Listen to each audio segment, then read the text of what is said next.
Yo no me defino a mí misma como activista, me defino más bien como una enamorada del territorio africano. Estuve viviendo en África un tiempo y también es verdad que desde muy chiquitita siempre mi padre como que me ha inculcado mucho el tema de la cultura africana. En el momento que ellos se presentaron aquí en forma de manifestación, fue como una llamada desde muy adentro. No lo considero activismo, lo considero humanidad. Nos organizamos, la asamblea ya estaba muy organizada a través de muchas comisiones y mi aportación ha sido a través de la asamblea.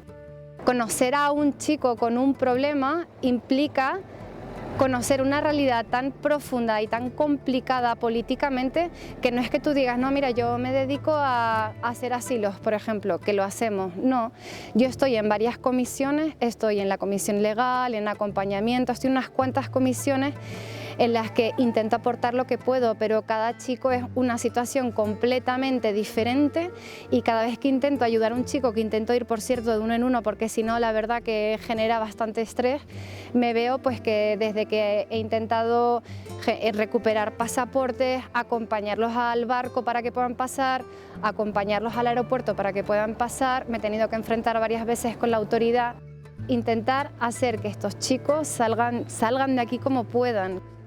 ACSEM es una ONG subvencionada no subvencionada, la lleva Traxa, o sea, el papel invisible, el monstruo invisible que maneja eso detrás es Traxa y es imposible saber lo que ocurre dentro. Hay una seguridad, no te dejan entrar ni periodistas, ni abogadas, ni compañeras de nada, no podemos entrar dentro, por tanto, lo único que podemos saber es las cosas que ocurren dentro por lo que nos cuentan los chicos.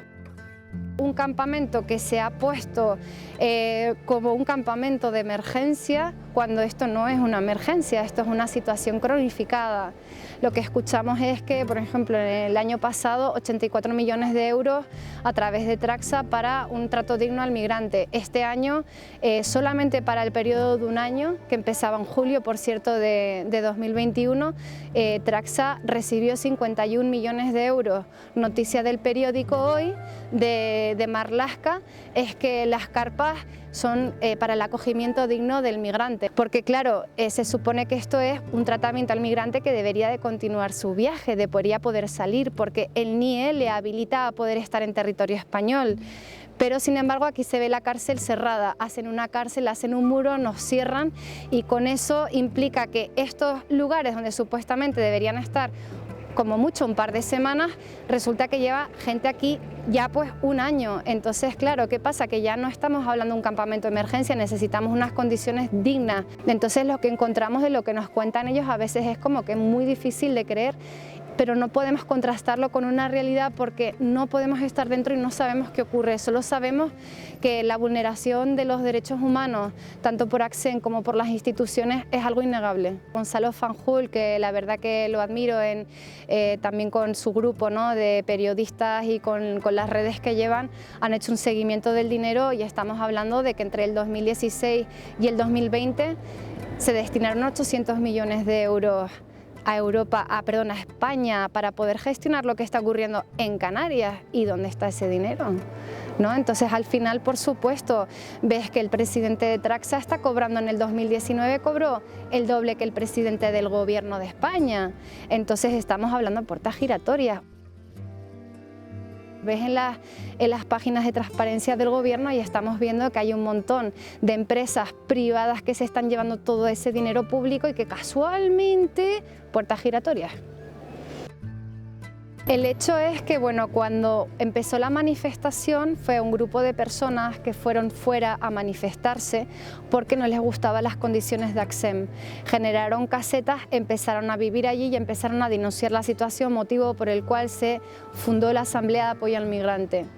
Todas estas personas que en un inicio estaban en esa manifestación consiguieron salir, pero lo que estamos viendo es que este campamento es como una especie de refugio para todos aquellos que, no todos, porque hay muchos en el Fraile también, como ya has visto, pero sí que hay muchas personas que intentan volver a Recurso porque lo han abandonado o porque los han echado, porque también los echan, entonces vuelven a rehabilitar estas casetas para volver a vivir dentro. Esto significa básicamente que el recorrido de cada uno es muy variado.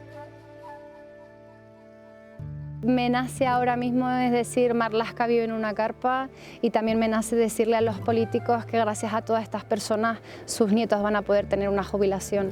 Entonces, al final se trata de un negocio.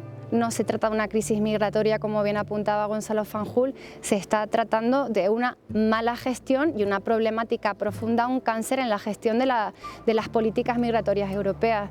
Entonces, si estamos hablando del negocio que implica esta migración a nivel europeo, más todo lo que ya están saqueando de África, estamos hablando de una corrupción, una mafia estructural por parte de nuestros gobiernos, una falta de transparencia total y, que diría yo, transparencia. Es que nos estamos quedando otra vez como en España con muchas cosas.